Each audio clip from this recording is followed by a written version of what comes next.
buông hòa vào ánh nắng, gió lạnh mây trắng bay. Nhìn quanh tôi một chùm núi cao, hòa vào mây trời bát ngát. Đường tôi đi 1000 sắc hoa, con suối reo gọi mời. Người phương xa hay cùng đến nơi Tây Bắc khi xuân về.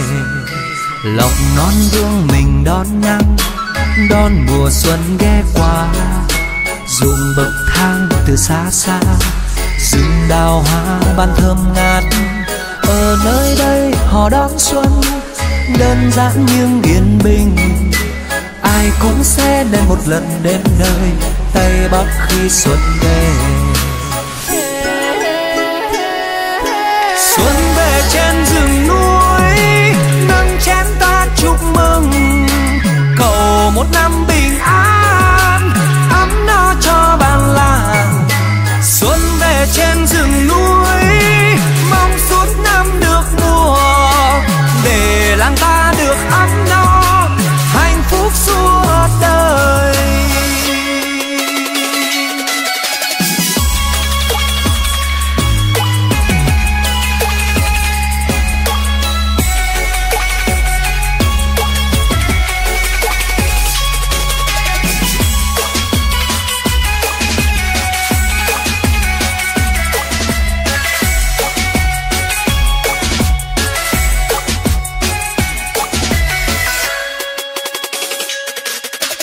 Màn sương buông hòa vào ánh nắng, gió lạnh mây trắng bay.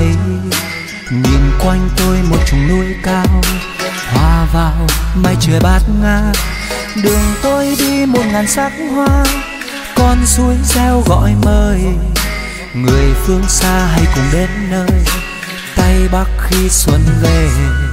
Lộc non vương mình đón nắng, đón mùa xuân ghé qua. Ruộng bậc thang từ xa xa, rừng đào hoa ban thơm ngát.